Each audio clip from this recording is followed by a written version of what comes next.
tafsir surah Al-Fajr. Untuk menjelaskan surah Al-Fajr teman-teman, saya akan susunkan beberapa amal yang sangat ditekankan di 10 awal Zulhijjah. Puncak daripada amal ibadah di sini adalah ibadah haji.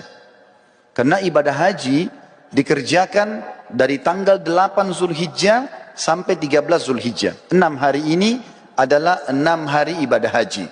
Dari 6 hari ini ada 2 hari hukumnya sunnah, ada 4 hari hukumnya wajib. Yang sunnah hari pertama tanggal 8 Zulhijjah dan hari terakhir tanggal 13 hari terakhir hari tasyrik. Ini sunnah. Tanggal 8 dikenal dengan hari tarwiyah. Makna tarwiyah dalam bahasa Arab adalah orang membawa air lalu menyiramnya di padang pasir sehingga padang pasir itu dari panas menjadi dingin. Itu bahasa Arabnya tarwiyah. Dinamakan tarwiyah karena di lokasi Mina pada saat jemaah haji masuk tanggal 8 Zulhijjah, di zaman dulu itu kering sekali. Bahkan sampai sekarang masih terlihat padang pasir dan juga panas. Maka dinamakan dengan tarwiyah. Jemaah haji disunnahkan masuk hari tarwiyah ke Mina.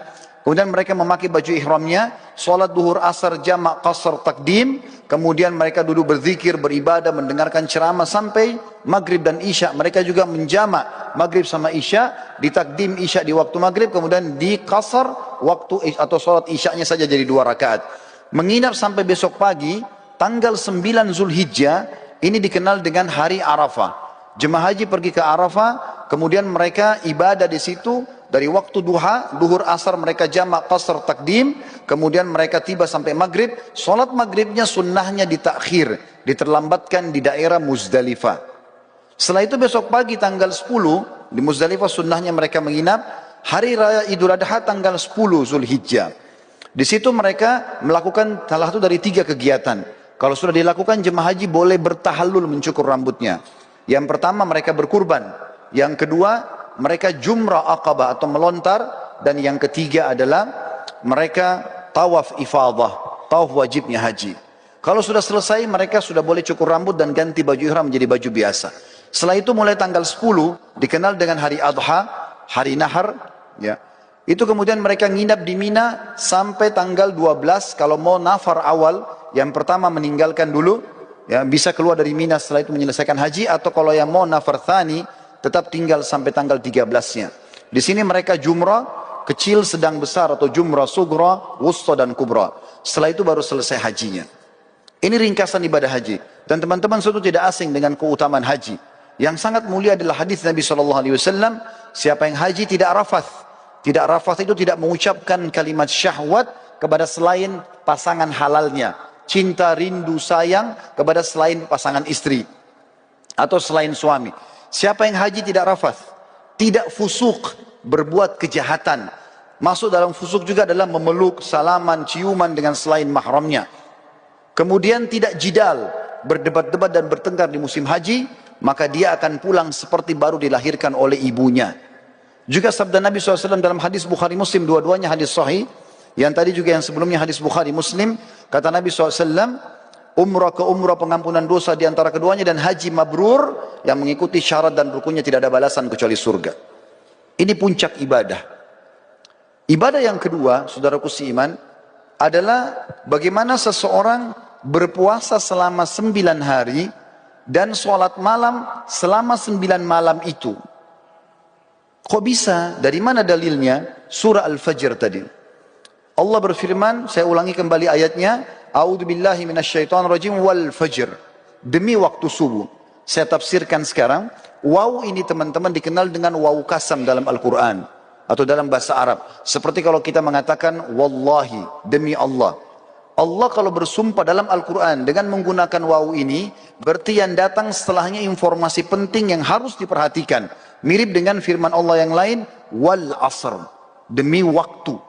Maka di sini juga Allah mengatakan wal fajr. Fajr teman-teman, kalau tidak pakai alif lam dalam bahasa Arab, maka terjemahannya waktu subuh. Tetapi dalam bahasa Arab ada lagi sebuah retorika yang, atau dalam grammar bahasa Arab namanya alif lam mu'arraf. Alif lam memperkenalkan sesuatu. Misal begini, kalau saya sedang janjian dengan seseorang di masjid ini misalnya, saya mengatakan, ayo kita janjian ketemu di masjid Az-Zikra. Contoh, Kalau saya dengan teman saya tidak mau lagi menyebut nama masjid Az-Zikranya, saya cukup mengatakan, ayo kita ketemu di Al-Masjid. Alif Lam ini dalam bahasa Arab sudah menutupi nama tempat yang sedang jadi target. Contoh yang lain, orang Arab kalau mengatakan rajulun, seorang laki-laki, belum jelas siapa dia, maka mesti dijelaskan nama dia siapa baru bisa lengkap dalam retorika bahasa Arab. Tapi kalau saya sama teman saya sudah tahu siapa yang kami maksudkan laki-laki siapa, cukup kami mengatakan, ayo kita ketemu dengan ar-rajul. Ar-rajul pakai alif lam. Allah di sini teman-teman menggunakan alif lam ini. Wa al-fajr.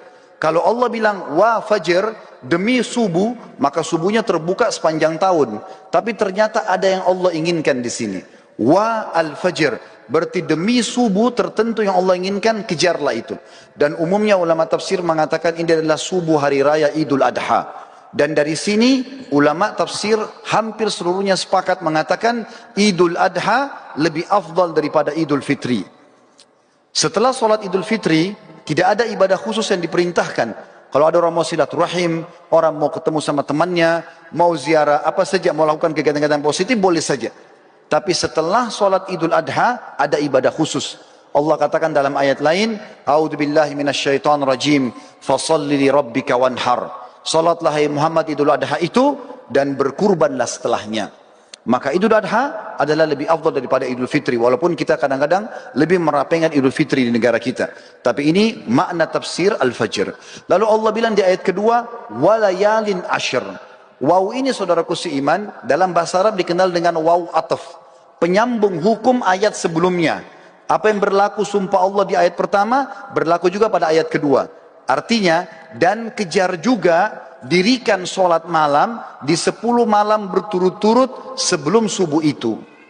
Berarti di sini teman-teman sekalian, Allah Subhanahu wa taala memerintahkan kita untuk menghidupkan malamnya ya di 10 awal bulan Zulhijjah.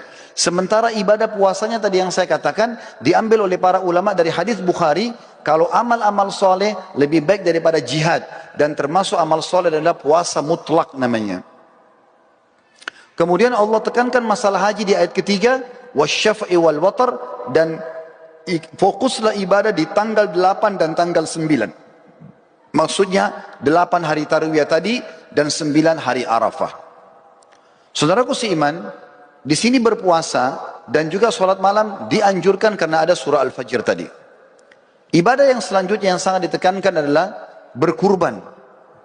Dan ini diikutkan dengan sholat Idul Adha sebelumnya. Sesuai dengan firman Allah SWT, fasalli li rabbika wanhar. Salatlah hai Muhammad Idul Adha dan berkurbanlah setelahnya. Lalu setelah itu masuklah ibadah-ibadah umumnya yang diperintahkan di dalam agama kita yang kita bisa kerjakan. Tapi yang kita ingin simpulkan teman-teman sekalian, setiap amal yang kita kerjakan dari awal Zulhijjah sampai akhir atau sampai 10 Zulhijjah itu akan mengalahkan pahala jihad. Oleh karena itu jangan disia-siakan. Perbanyaklah amal soleh, dirikan sholat malamnya, puasalah siang harinya. Lalu persiapkanlah hewan-hewan kurban yang terbaik akan kita kurbankan nantinya. Para sahabat ridwanullahi alaihim, mereka berkurban dengan cara membeli domba-domba mereka 6 bulan sebelum Idul Adha. Lalu mereka sengaja menggemukkan kurban tersebut. Lalu kemudian mereka menyembelihnya di Idul Adha karena diberikan untuk Allah subhanahu wa ta'ala. Berhubungan juga dengan masalah ini, sebelum saya menutup khutbah ini, perlu ditekankan tentang masalah Idul Adha. Selain sholat yang sudah masyhur 2 rakaat yang kita kerjakan dengan khutbahnya, tapi kurbannya yang perlu digarisbawahi. Kurban ini teman-teman terdiri dari 3 jenis hewan yang sudah masyhur, kambing sama domba umurnya setahun minimal, kemudian sapi kurang lebih 2 tahun, dan unta minimal 5 tahun. Tapi dari 3 jenis hewan ini, yang paling ditekankan adalah domba dan kambing. Sering kali saya dengar dari panitia masjid, kalau ada orang-orang kita yang akan menerima daging kurban, mereka kalau melihat vouchernya tertulis daging kambing, mereka tidak mau mengambilnya. Bahkan banyak masjid mungkin tidak melaksanakan kambing ini. Padahal sebenarnya kalau kita mau lihat afdaliyahnya, maka terletak pada domba dan kambing. Dalilnya adalah, yang pertama, Nabi Ismail alaihissalam pada saat tidak jadi disembelih oleh Ibrahim, kira-kira diganti apa oleh Allah? Jawabannya jelas, diganti dengan domba. Allah sebutkan dalam Al-Quran. Kemudian yang kedua, hadis Bukhari menjelaskan, baginda Nabi SAW beliau berkurban dengan 65 ekor domba. Atas nama beliau sendiri, beliau menyembelih 15 ekor dengan tangannya yang mulia, kemudian 4 atau 50 ekor dilanjutkan oleh Ali bin Abi Thalib radhiyallahu anhu. Berarti memang domba ini adalah hewan yang sangat dianjurkan. Dan termasuk sunnah Nabi SAW selain menyembelihnya, juga memakan sebagian dagingnya. Beliau pada saat selesai berkurban, beliau mengatakan, idrib li sahma, kosongkan atau lowongkan untukku sebagian daging tersebut. Maka Nabi SAW pun mengkonsumsi itu. Dan kambing ini teman-teman sekalian, sebagai penutup dalam khutbah kita, adalah hewan yang kalau dimakan dengan diniatkan ini adalah perintah agama bisa mendapatkan pahala.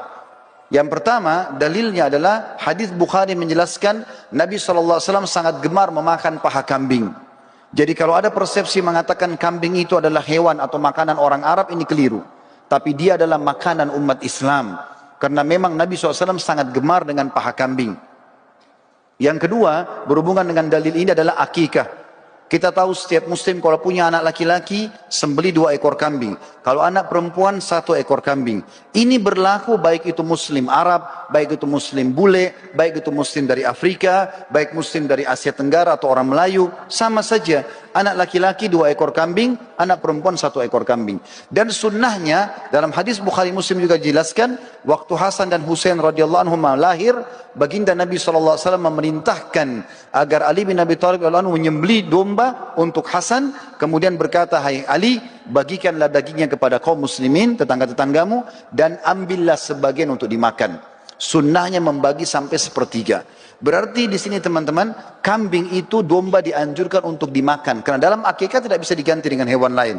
Dan yang ketiga adalah Idul Adha, di mana sudah saya jelaskan tadi, kalau Ismail AS digantikan oleh Allah dengan domba, begitu juga Nabi SAW menyembelih dengan domba. Tentu menyembelih sapi boleh, menyembelih unta boleh, tapi kalau kita mencari afdaliyahnya, maka kita akan melihat dalil-dalil ini menunjuk atau mengerucut kepada kambing. Semoga bisa diambil manfaat. Aqulu qauli hadza, saya sudah mengucapkan perkataan saya ini, wa astaghfirullah li wa lakum, dan saya beristighfar kepada Allah, mengajak jemaah juga istighfar kepada Allah, fastaghfiruhu innahu huwal ghafurur rahim. Beristighfar dan bertobatlah, karena dia maha menerima taubat hamba-hambanya.